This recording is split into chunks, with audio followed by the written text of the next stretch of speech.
Well, the funny thing is I've been collecting Beatles bootlegs for years, so most of the stuff on the first anthology I'd already heard, obviously apart from Freeze Bird. And the second stuff I'd heard most of that, apart from that version of Tomorrow Never Knows, that really sort of slow, mad, and it's wild, man. But it's great just to have an insight into how bands work in the studio, because every band works a different way. Some people have got, see, we tend to have it all worked out before we go in. Yeah. So we just go in there. There's not many. I dare say you won't find many Oasis anthologies knocking about in a few years, because they're all on sort of like little Walkmans around at my house, where I sort of work out the instrumentation in my head. So with us, it's always sort of like worked out before we go in there. There's a bit of fanning about when we get in there, but with the Beatles, they just go in and just work in the studio, because they didn't have to tour and stuff. So it was cool for them. Of course, the fifth guy in there was George Martin. George Martin. If you listen to the anthologies, you realise how important George Martin was. Oh, jeez. Because he gave the He guys said what they wanted, and then he created the fabric, right? Well, you see, have you ever seen them it's them puzzle books where you join up the dots? Yeah. It's like the Beatles wrote all the dots out. George Martin joined them all up and made it a full picture. So then the question is, who plays the role of George Martin in Oasis?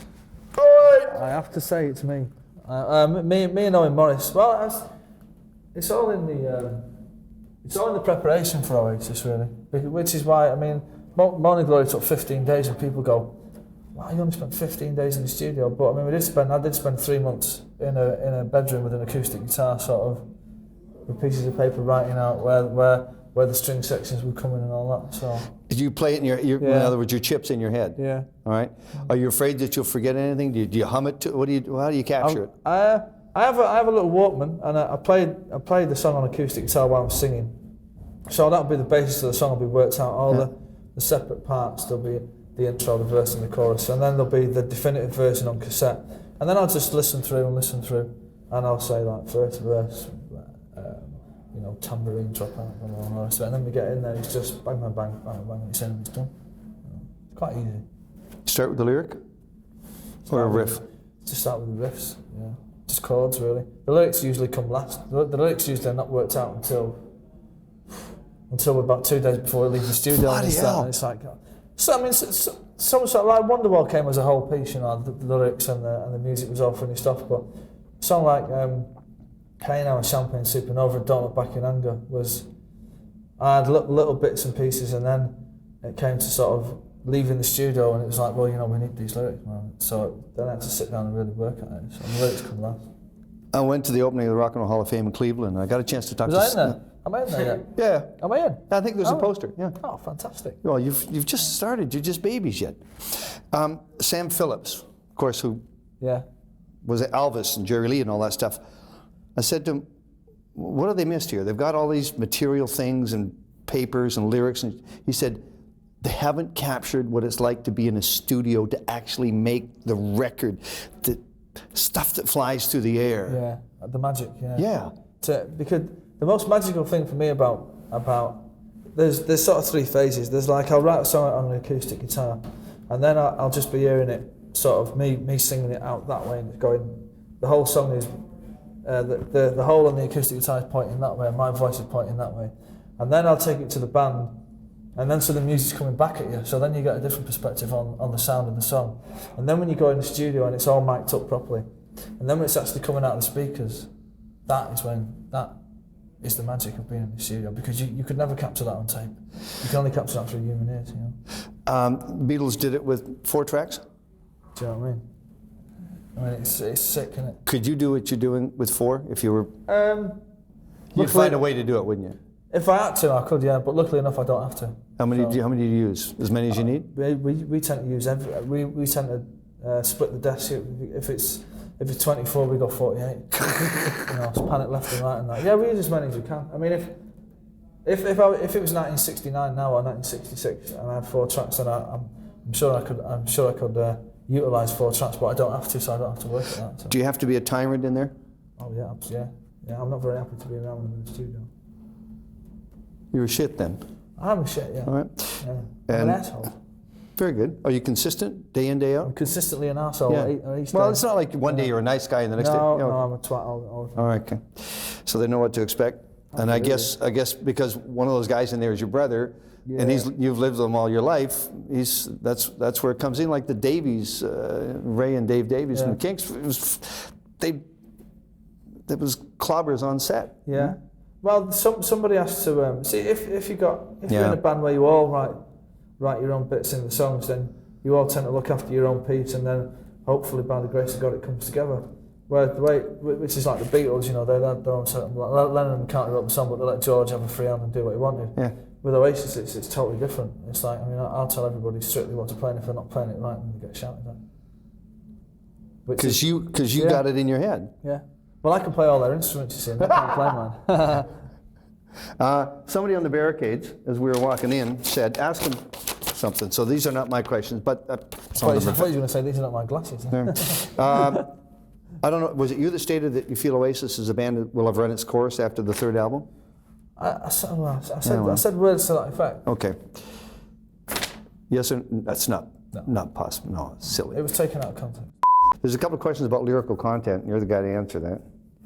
Talking about the enduring qualities of the Beatles and the lyrical content, Revolution, Taxman, Yesterday. You've drawn heavily on the Beatles, but not much lyrical content to date, which I disagree with. For me? Yeah. Well, I was talking to some guy the other day about, I mean, you know, I haven't got a problem with the Taxman, and I don't want to start a revolution. So there you go. All right. So I just write about... You want to start a revolution in bed? In my bed, yeah. Well, I said that, didn't I? Yeah, so there you go. So but I don't, you know, I don't know anybody, you know, I can't, they wrote from their perspective, and it's theirs alone, and I write from mine, which I still don't know what my perspective is on it all. You know, I just tend to just, the pen's there, the paper's there, there's a blank piece of paper, and in the end it's full up with mumbo jumbo, and then I just try and make it all make sense. Do you connect thoughts that you've had weeks apart? Yeah, I just scribble all the time, and then try and so you keep a notepad with you? Yeah, I do. All right, very good. Have you heard the famous Trogs fight in the studio? Yeah. Have you heard the famous Oasis fight in the studio? No. Actually, it's we done. It wasn't in the studio. It was an interview that we done for the NME in England, and the interviewer, God bless him, he kept the tape, and he asked me would it be all right if you put it out as a 7-inch.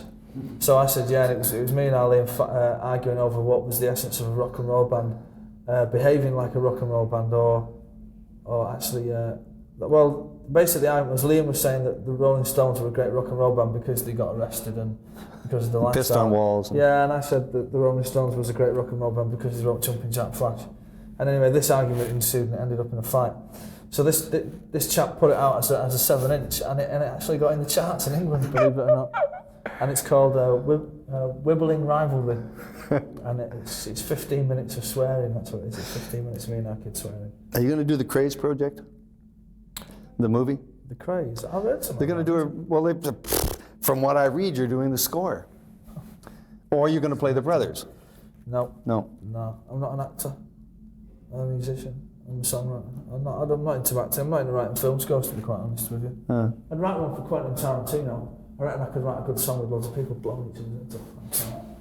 I could get into that vibe, but we're too busy doing this to even consider doing anything outside of making records for Oasis at the moment. We were asked to do all sorts of stuff for the England football team and for adverts and this, that, and the other. And it's like, I mean, there's only so many hours in a day, and there's only so many weeks in a month. There's only so many months in a year. The road is littered with the bodies of bands who came from Europe and Britain in particular, with '1 tags all over them, and just didn't get past New Jersey. Yeah. But there's something going on now. Yeah. Why now? I would say that maybe the bands in the past that came over didn't have. I think we carry I think that a certain age group of people all across the planet, whether it being between the ages of 16 and 25. We're just open for something new, for just rock and roll music again. All bands came over on their own little fads and weren't really, you know, they wore funny clothes and nobody in certain countries could relate to them. I suppose it's just a generational thing, really, that our generation of people see us as, I wouldn't say role models, but I see us, they seem to think that we speak to them in a way that no other band does. And I don't know what that is. I wouldn't try to define what it is, but And I'm just glad it's us, you know. You got the songs, mate. That's what you got. Well, yeah, that's the songs. Well, you know. Wonderwall was a great. Still is. It's the song of a generation, and so's Don't Look Back in Anger, and Champagne Supernova as well. Did you like the parody of Wonderwall? It was funny when I first heard it, and so we gave permission for the guy to do it. We didn't know it was going to be like this massive hit single in England. It was okay for the bank balance, I must say. I got a lot of money out of it. But I mean, it was all right. I mean, good luck to the guy, you know. Last question. Are your best songs still ahead of you? Absolutely, some of them, yeah. I would say that I'll probably never better Morning Glory, but I'll equal it. But I may never better it. Thank you guys for watching. Make sure you like and you subscribe and check out these other videos around me. And I'll see you in the next one. Much love.